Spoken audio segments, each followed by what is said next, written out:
3, 2, 1.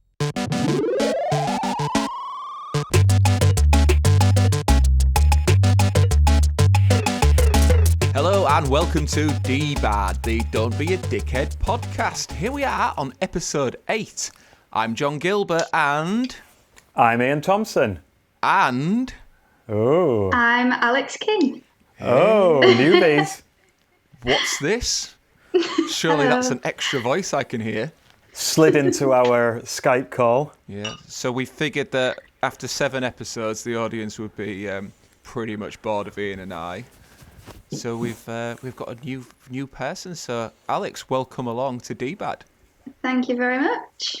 We should just point out that Alex is neither of our partners. Me and John regularly reference our long-suffering partners who find us both to be absolute dickheads. Alex isn't either of them. But I feel the same. Yeah. But I think if anybody met Alex and has met us, I don't think they're going to assume that we're partners anyway, Iain. in all fairness. Okay, so let's get it. Well, we'll get to know Alex throughout the show. So, Iain, episode 8, we've made it. What are we going to be talking about today?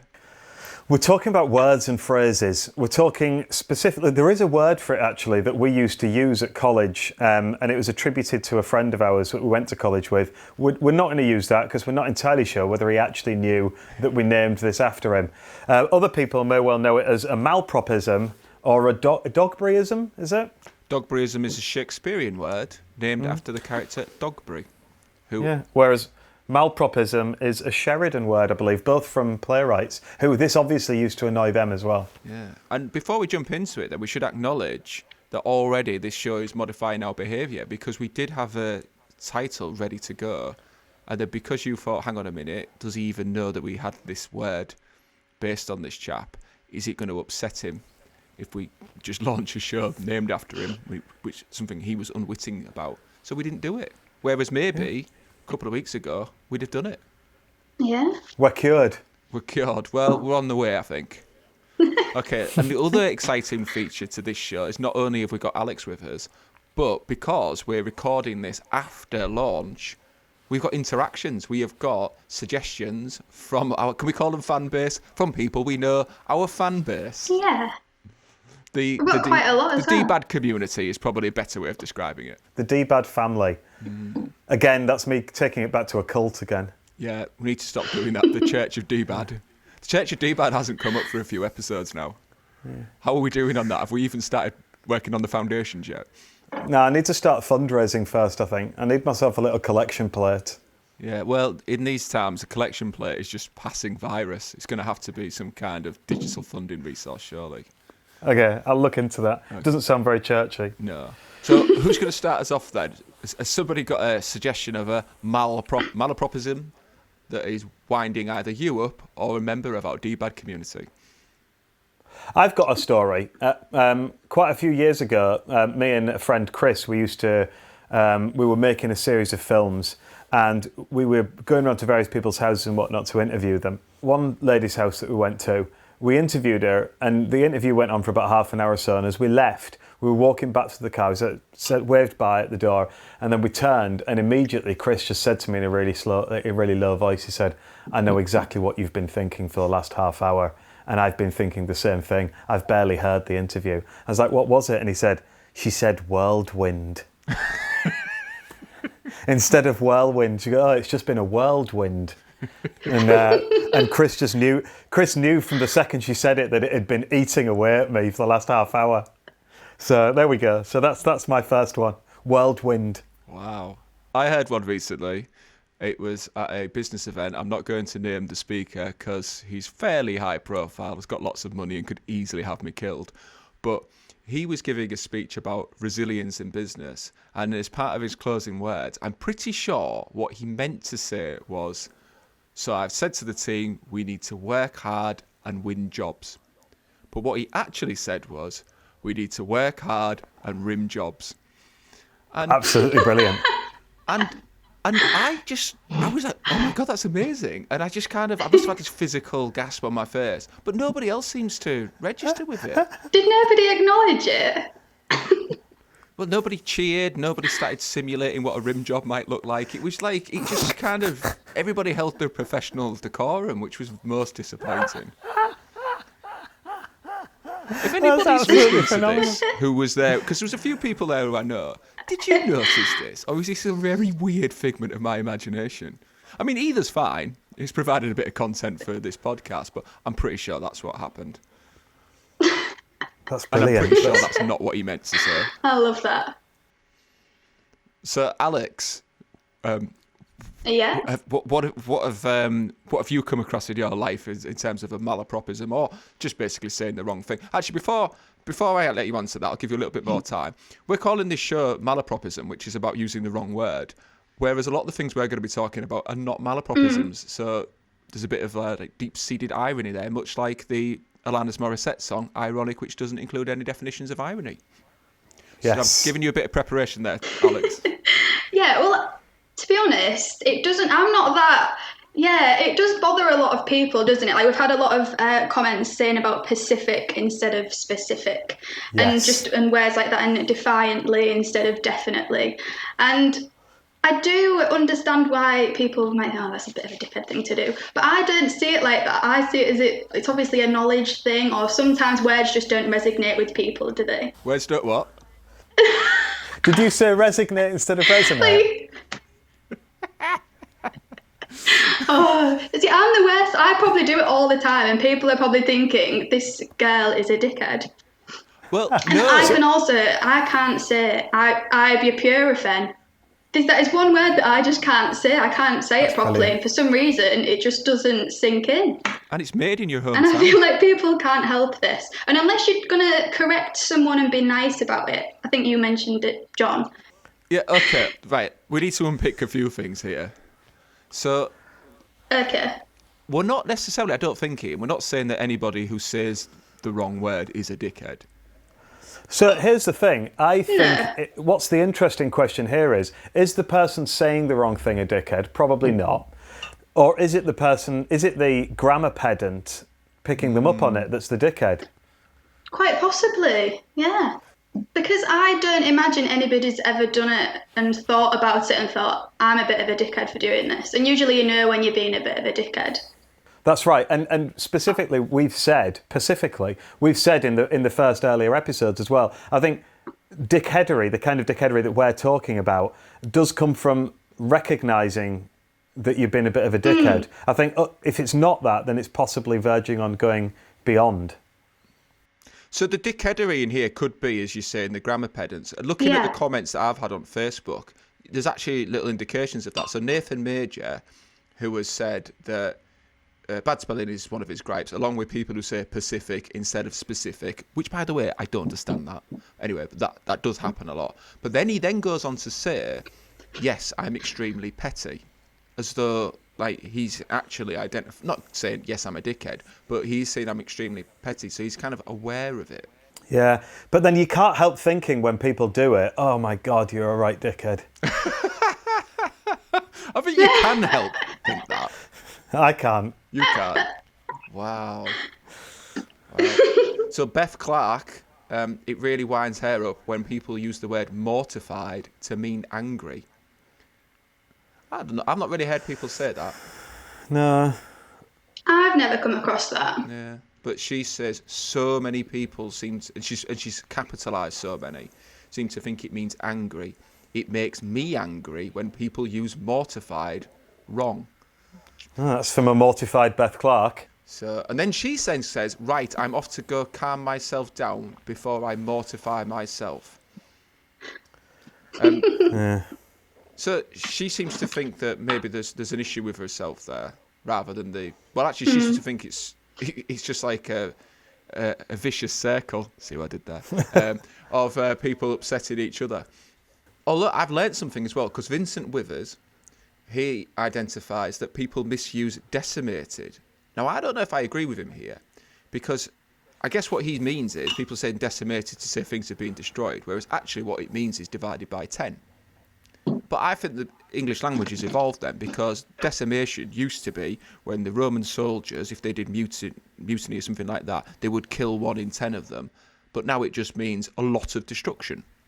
If you look it up in the dictionary, decimated means there's two definitions. One is to kill, destroy, or remove a large proportion of. The other, historical, is to kill 1 in every 10 of a group of people, mutinous Roman legion, as a punishment for the whole group. So similar to what the Russians maybe did before Stalingrad to make sure that no one deserted.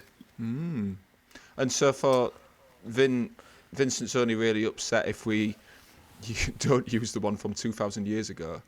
And Yeah. it's like, yeah. And actually that historical thing's interesting because if you talk to a lot of linguists, then they'll say, not that I do, but if you talk to linguists, then they'll probably say, well, if something's used widely, then it becomes absolutely fine to use, and it brings it into the English language. Yeah, but surely you wouldn't sail a boat across the specific ocean. No, absolutely no. There's some ones that are just wrong, aren't there? So there's some things that are just wrong, some things where it's, I don't know, is it spelling ones that are just wrong, whereas grammar ones are more like acceptable, maybe? I don't know. Vincent also said, which I really like this one, Vincent Withers also said about when people are having a conversation, they say like, so I turns around and I says to him, and so she turned around and she said, and so I turned around and I was saying, and you're thinking, like, Jesus, how dizzy are these people getting in this conversation? It must be horrific. They must just both be throwing up by the end of it, unable to stand. A very well-timed conversation on a revolving dance floor. Quite possibly, yeah. I've got a friend who says that, so I turned around and said all of the time, and I said to our other friends, every time he says that, imagine him turning around. So he tells you the rest of the story with his back to you. Does he do a 180 or does he do a 360? Oh, yeah. You see, I'd assumed a 180. I reckon he could do a 360, though. Yeah. It'd be a bit like, you know, the end of Grease, where they do the You're the One That I Want, and they're on the theme park, and they go on various bits of rides. But one of the rides that they go on are those little spinning discs, which are next to each other, and they sing You're the One That I Want, and they're like spin round as they're doing it, and they sing it at each other every time they come round to face each other. They could even modify the track. So I turned around and said, you're the one that I want. Yeah. The whole thing would have a great meaning and context. Yeah, absolutely. Alex, what have you come across in your research? So I was actually going to go on to talk about some things that annoy me. Well, I think it's a bit of a dickhead thing to say, and I think a lot of us do it.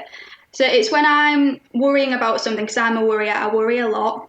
And everyone does this. I'm not saying that it's a dickhead thing to say, but it kind of is as well. When you're worrying about something and then someone says, oh, well, just don't worry about it. And it's like, we all do it, but it's like, it's not helping anything, is it? That's really interesting. That's interesting because that's bringing us into a whole new territory, and it's a good point. I like that because it's not just something that someone's getting wrong. This is something that someone says, which is, I don't know, insensitive or, you know, like brushing it aside kind of thing. And that's a whole, and that is dickheadery, I think, is it not, John? I agree entirely. I know somebody who, when I talk about like a problem or an issue, their saying is, oh, well, never mind, which basically means I don't want to talk about this or give you any emotionally intelligent response right now. Let's talk about something fun. It's only slightly better than anyway at the end of it. Mind you, I'm sure I do that on the podcast. But that is a really good point, Alex, because we're moving into a slightly different territory here. There's one thing to just kind of say the wrong word, but that's an insensitive word. And linked to that, one of the community, a lady called Sally Gilbert, has said that she doesn't like it when someone starts a saying with no offence but, because nobody ever starts a sentence with that unless they're then going on to say something really offensive. No, that is very true. And that links in with lots of versions of that, doesn't it? I'm not racist, but... Yeah. Not to be a dickhead, but... I voted Tory, but... Yeah, exactly. Yeah, that's that links in with loads of those ones. That's absolutely, and that's, you're right, in the same barrel as Alex's point there. Then we've got ones where people just seem to be getting a risible reaction to new phrases. Chris Hines says, "Smash. I could smash a beer right now." Why would you want to smash a beer? Wouldn't you rather drink it? I mean, that's fine, but But it's kind of like when you say, I could just demolish a burger. Yeah. I like that, though. I think it's boring to just say eat and drink. I don't use it on a regular basis, but... It's similar to like Jamie Rhodes has texted in to say about a cheeky beer or beer o'clock or gin o'clock or something like that. And I'd like to add another one into there as well. It's people referring to their girlfriends or their wives as wifey. Honestly, that gets my goat. What you mean? You married a goat? This is why we have Alex on the show. She just laughed at a joke that absolutely bombed. Thank you for that. Also, what a dickhead thing I just said. I meant to try and say something positive then, and instead I was incredibly patronising. Sometimes people say the wrong thing. What else have we got? Rich Quelch, obviously. I say this, I mean, Rich is really giving us a personal example here. Obviously, I used to say this after every sentence. Once was interviewed by a big businessman many moons ago. He slammed his hands down on the desk and said, "Stop saying obviously, because everything is not that obvious." So true. Rich has managed to tell quite an emotional story in just 2 sentences there. Yeah. A lot happened in that story. But I don't think he says it anymore because it's been frightened out of him. Obviously. Yeah. I was doing some interviews with someone not so long ago, and they, at the end of every single answer that the interviewee said, they said, "That's fantastic." and they ended, no matter what he was asking them about, and it may well have been quite sensitive subjects at times, and he'd always finish it when they gave him the answer with, "That's fantastic," and then he'd carry on. He's just like a modern day Paul Daniels. Yeah. Aside from that, he was a good interviewer. But doing interviews is quite difficult because sometimes I'll be like, because you can't give the back channel behaviour you would normally give because you don't want to pick up your audio, you nod along a lot more. So you're almost saving it up for the end of their sentence. So I've caught myself just going, wow, to something that really wasn't that amazing or fantastic, as it turns out. And I've got the kind of voice where if I'm not careful, it sounds really sarcastic. So I'm not being sarcastic, but neither am I being entirely genuine, I suppose. Yeah. Rachel Bauer says, Callum hates the phrase methinks, like pizza methinks. He also hates it when people say the phrase I could care less, which should be I couldn't care less. This is an American thing, yes. Americans say I could care less, whereas in England we say I couldn't care less, because I could care less doesn't really make sense, I don't think. I don't think that really makes sense. Is that where it's come from, America? I believe it's American is I could care less, yeah. Well, I don't want to offend all of our American listeners, but you are wrong. But most of them are probably dickheads. Hayley Escree has said she hates it when people say to cut a long story short after telling a long, boring story. Yes. What do we think? Yes. But they might have done us a favour because the story might have been even longer and even more boring, and that was actually the abridged version. Yeah, actually, I was thinking about this one because I was researching this at the same time as I was editing one of our previous podcasts that hasn't come out just yet. It's coming out next week, I believe. And as I was reading the research, then I went back to my editing, and John started with, I'm not going to go into the whole story, but anyway, 2.5 minutes later, he finished that story. See, I was doing us a favour. That full story is 4.5 hours. I missed out so much character development, plot twists. But people do tend to say that, don't they, to cut a long story short. I think that's when they can tell someone is already a little bit bored. So that's kind of, but you've already bored the person. So who's the dickhead there? I mean, are they better for the person who's on the receiving end of the story to go, anyway? Or halfway through somebody's story go, oh, well, never mind. So on that, I've got a friend who we were once all in the pub, and we were all talking and we were having a drink, just talking about whatever nonsense and things, and he brought up the subject of, he suggested to us all that everyone has had a gay feelings or gay experience at some point in their lives, and quite a few of us were like, I don't think that's true, really.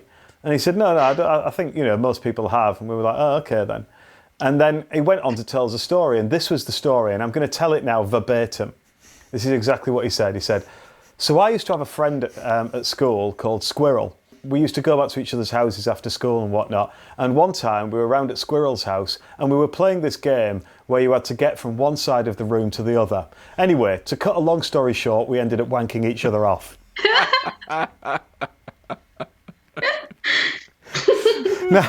Now, surely that's the kind of story that should never, ever be cut short, because there are so many questions, namely about Squirrel hiding nuts and things. You can't cut that short. And what was this game where you had to get from one side of the room to the other? What?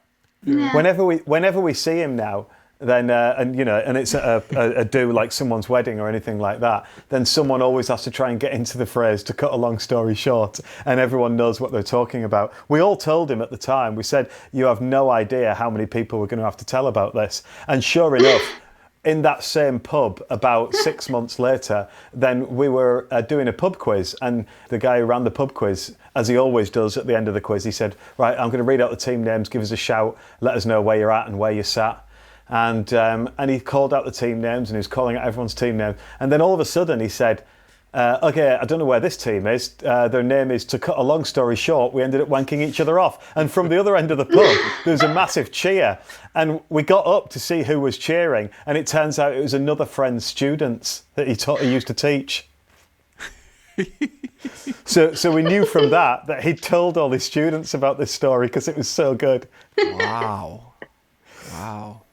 I mean, that's a game in and of itself. It's just like, I like to go through any situation to cut as short as possible so we end up wanking each other off.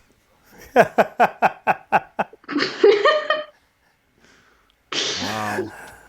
There we go. So, have either of you got any particular gripes of yours? I've got a massive one.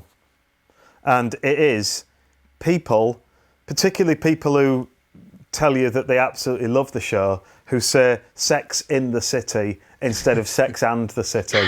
This makes me absolutely livid. When you get people who go like, oh, I love it. I love Sex in the City. I love it. Oh, I wish I was, what's her name, whatever her name is. I don't watch it, but I know what it's ruddy called. Carrie, yeah. I know what it's called, though. Unlike people who claim that they love it when they probably don't love it. They've just seen one episode and thought, oh, that was good luck. I'm just going to say it all the time to you now, Ian. Yeah. I don't think it's been on TV for about 15 years. You've just been harbouring that hurt. I've been mortified. I know. When was the last time somebody said that to you? Please. It's quite a while ago, but it is just a thing. It's always stayed with me. And in fact, it came up the other day. We were doing a quiz on Zoom because we're in the middle of the COVID-19 lockdown. We were doing a quiz on Zoom, and one of the questions was about Carrie from... or about Sarah Jessica Parker. Okay. And so I wrote it down, and then the quizmaster said, oh yeah, and of course Carrie was played by Sarah Jessica Parker, and that was in Sex in the City. And I was like, no, it wasn't, because Sex and the City was the answer. I was like, if anyone's written Sex in the City, they don't get the point. They don't get the point. Wow. So, there we go. I nearly made an absolute prat of myself in the Dominican Republic. We were in an all-inclusive hotel, and we was with the kids, so we generally went to the bar late, and then they went back. And one night we went to the nightclub there, and they were having a men versus women thing where at other ends of the club, and they put a chair in the middle and did like a quiz, and then you had to run to the chair if you knew the answer and get a point for your team. And it got to the decider, and they played the intro to a song, and then you would run to the chair and sit down. And they started playing Uptown Funk. And the lady that got there first sat down and said, is it Bruno Mars? And we went, yeah, and all the women like, ah. And I was mortified. I was thinking, that is not a Bruno Mars song. It is a Mark Ronson song featuring Bruno Mars. And I'm saying, I think you'll find. And but I didn't. But I was quite drunk as well. I was tempted to just go and grab the microphone and try and out the situation. I think we'd have all known who the dickhead in that situation was.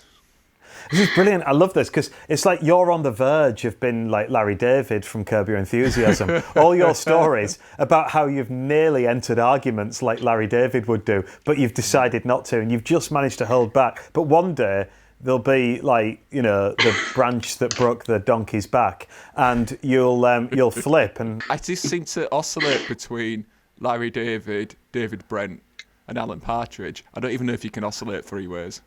That might be a malapropism in and of itself. But oh yeah, definitely. Yeah. Definitely. There you go. I think I'm past the brink. And I also seem to be holding myself accountable to thought crimes, which I don't need to do.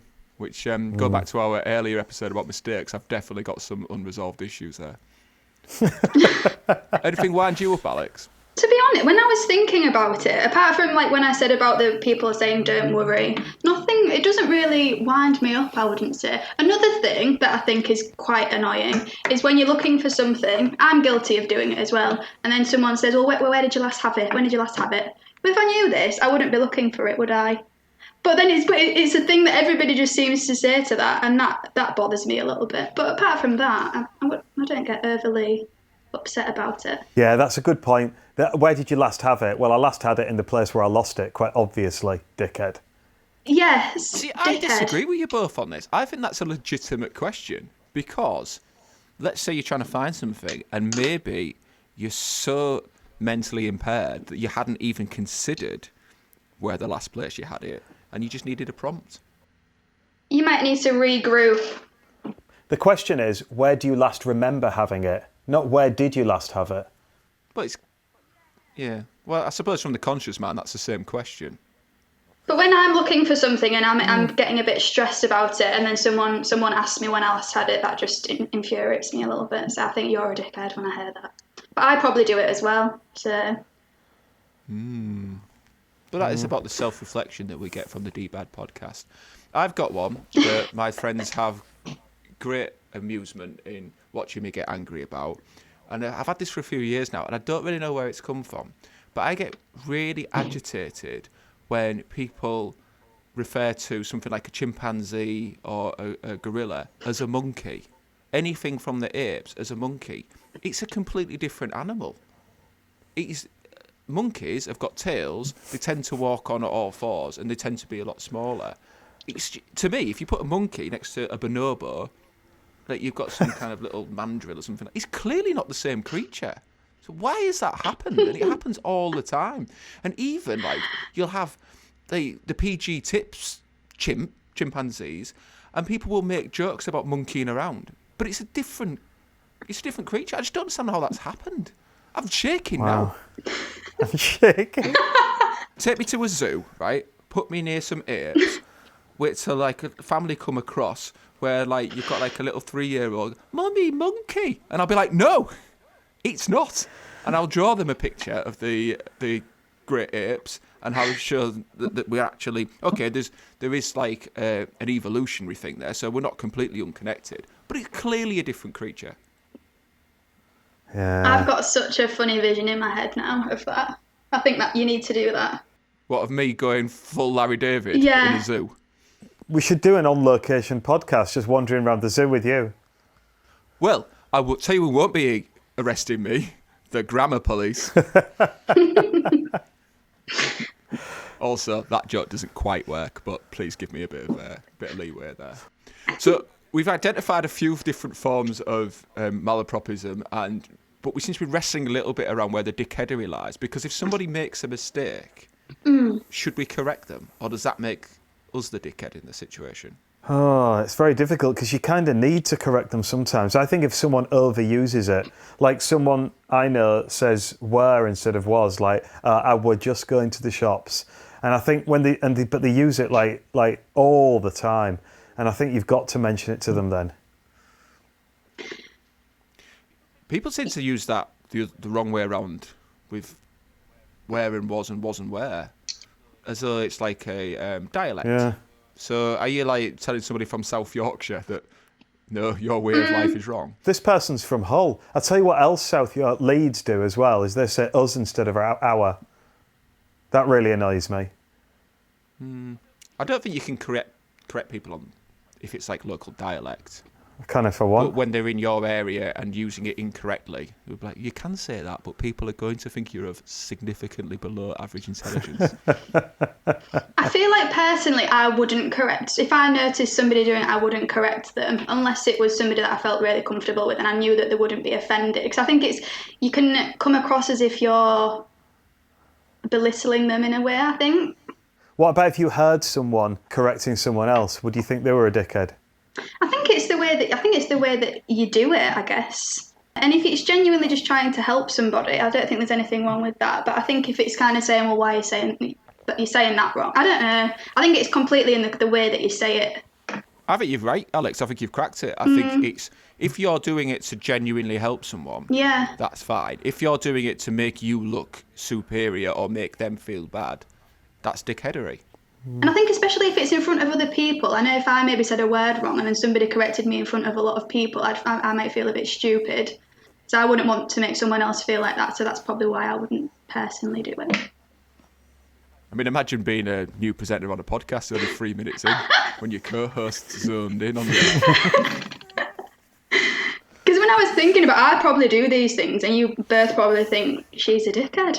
But yeah. Whoa, right, okay, right. No, right.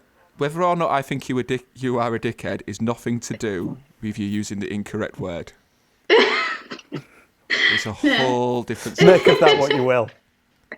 Do you know, interestingly, I was reading, there was a couple of American linguists did a study on this, on grammar pedants and things.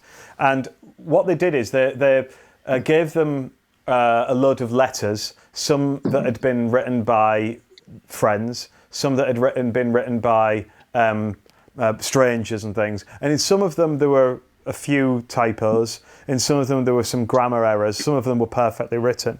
And they asked them to mark them and tell them why they didn't like them and whatnot. But then what they also did is they asked them to then, after they'd finished that, fill in a personality questionnaire about what kind of person they were.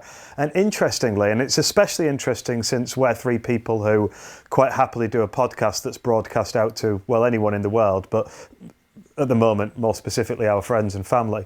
And what they found was that introverts are more likely to get annoyed by typos and grammar problems. Oh, that's And not interesting. only that, they'd be less likely to want to share their lives with you if you are error prone. Which is interesting. Right, Introverts. okay. It is.